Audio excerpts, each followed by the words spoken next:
여러분 이 시대의 천재 또는 위대한 사업가인 일론 머스크에 대하여 궁금하시죠? 지금부터 머스크의 어린 시절 및 초기 창업 스토리에 대하여 소개해드리겠습니다.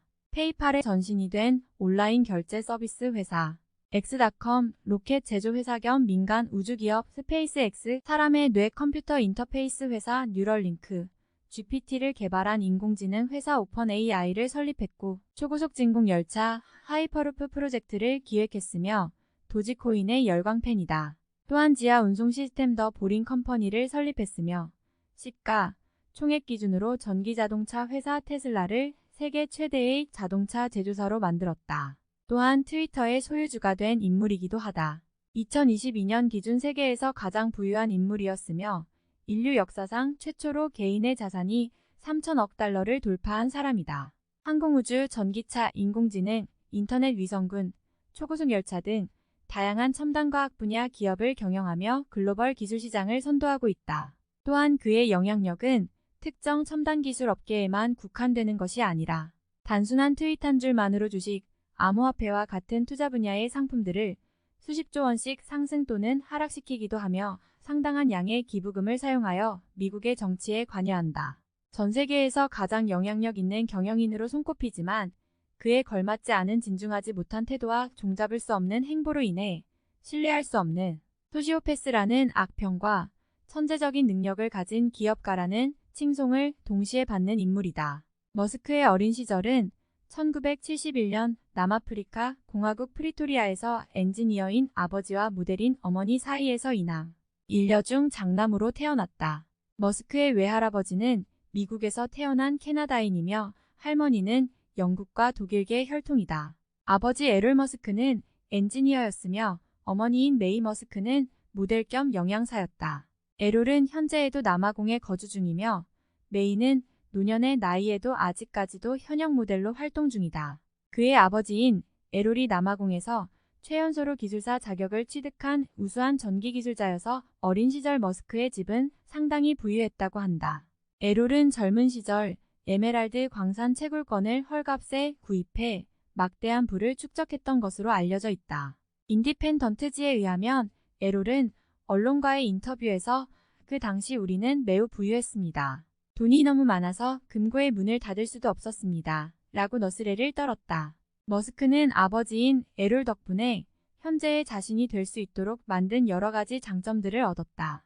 컴퓨터에 흥미를 가졌던 10살 때 5kB짜리 램을 가진 가정용 컴퓨터를 살 수 있었고 또한 10대 초중반에 아버지로부터 전기와 폭발물 관련 지식을 익힐 수 있었다.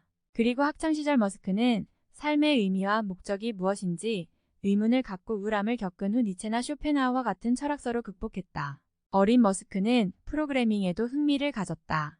12살 때 프로그래밍 언어를 독학해 블라스터구라는 이름의 게임을 동생과 함께 만들고 이를 게임 잡지에 $500 즉 현재 가치로 $1200에 판매했다. 또한 모형 로켓 만드는 대도 취미가 있어 가솔린과 각종 화학약품을 혼합하여 로켓 연료를 만들곤 그걸 자작 로켓에 넣어 시험 발사한 적도 있었다. 남아공의 학교에서 그는 몸이 허약한 데다 독특했기 때문에 주변 애들에게 따돌림을 당하는 건 기본이고 폭행과 괴롭힘을 당했다. 한 번은 계단에서 밀려 굴러떨어진 뒤 의식을 잃을 때까지 맞았다고 한다. 이때 코에 재건 수술을 했으며 후유증이 지금도 남아있어 호흡에 문제가 있다고 한다. 이후 청소년 시기를 지난 머스크는 냉전이 끝난 90년대는 미국 중심으로 움직이고 있다고 생각해서 미국에서 유학하고 정착하는 걸 목표로 삼는다. 그런데 당시 남아프리카 공화국은 징병제를 시행 중이었고 남아공 국적자였던 머스크도 입영 대상자였다. 머스크는 아파르트헤이트 등 인종 갈등이 만연한 남아공 사회에 경멸감을 느꼈고 군 복무를 하고 싶지 않았다고 한다. 다행히 캐나다 시민권자였던 어머니의 도움으로 캐나다의 시민권을 취득하게 된다. 그리고 캐나다로 떠난 18세의 머스크는 엄청난 고생을 하게 된다. 머스크가 아버지인 에롤과 멀어지고 난 후 어머니인 메이 쪽은 돈이 별로 없어서 타국으로 떠나는 머스크에게 돈을 대줄 수가 없었고 종조부가 있을 것으로 예상되던 몬트리올의 집엔 다른 사람이 살고 있었다. 알고 보니 몬트리올의 친척들은 머스크가 오기도 전에 캐나다에서 미국으로 이민했던 것이었다.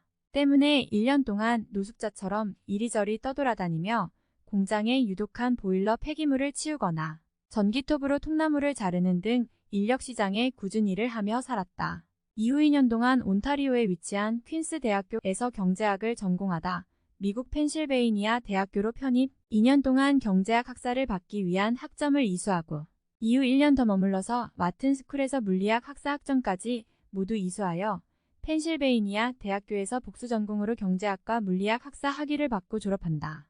90년대 중반에 짧게 존재했던 로켓 사이언스 게임스라는 회사로 이 회사가 만든 로드스터와 라커, 자키 등의 게임 크레딧에 실제로 머스크의 이름이 들어가 있다.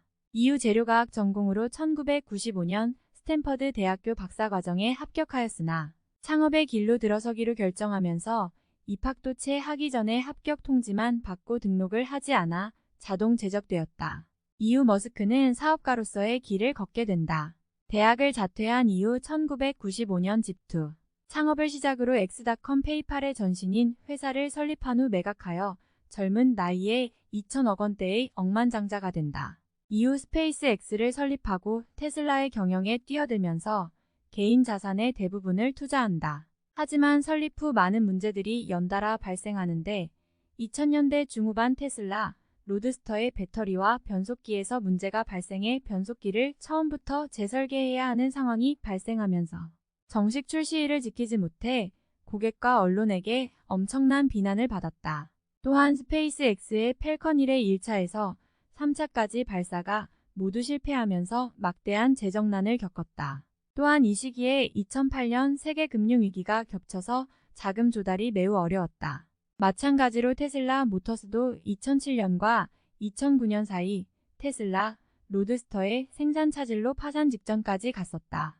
하지만 머스크는 테슬라 로드스터에 추가 투자금을 유치하는 데 성공하였고 2008년 중순 스페이스X 펠컨 1의 4차 발사가 성공하면서 나사와의 대규모 투자를 유치하고 2012년 테슬라 로드스터를 성공적으로 출시한다. 이후 모델 S, 모델 X, 모델 3 라인업의 출시가 성공하면서 폭발적인 성장을 한다.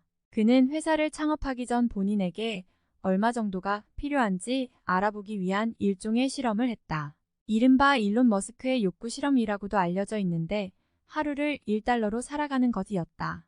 그는 창업을 앞두고 혹시나 실패했을 때 뒤따를 가난을 감당할 수 있을지 고민했고 1달러 프로젝트에 돌입했다.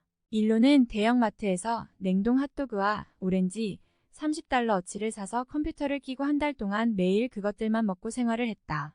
어떻게 되든 망해도 한 달에 30달러는 벌겠지라고 생각한 그는 곧바로 창업 전선에 뛰어들었다. 창업의 방향은 인터넷, 우주, 친환경 에너지 분야로 정했다. 이후 스페이스X를 창업함으로써 성공하게 된다. 머스크는 원래 에너지 사업에 관심이 있었으나 실리콘밸리에서 발전 중인 인터넷 사업의 가능성을 보고 곧바로 인터넷 사업에 뛰어들기로 결정한다. 1995년 스탠퍼드에서의 수업이 시작된 지 이틀 만에 학교를 그만두고 당시 퀸스 대학에서 역시 경영학을 전공하던 그의 동생을 실리콘밸리로 불러들여 그는 23살에 첫 회사인 집투 코퍼레이션을 설립했다. 집투는 뉴욕타임스와 같은 미디어의 지도나 회사의 정보와 같은 지역 정보를 제공하는 회사였고 1999년 2월 컴팩에 3억 700만 달러에 인수되었다. 그 중에 당시 머스크의 지분은 7%로 2200만 달러였다. 28살의 나이로 100만 장자가 된 것이다. 지금까지 일론 머스크의 어린 시절 성장기 및 초기 회사 설립의 과정에 대하여 알려드렸습니다. 다음 편에서는 머스크의 회사가 본격적으로 성장하는 스토리를 소개해드리겠습니다. 구독과 좋아요 부탁드립니다.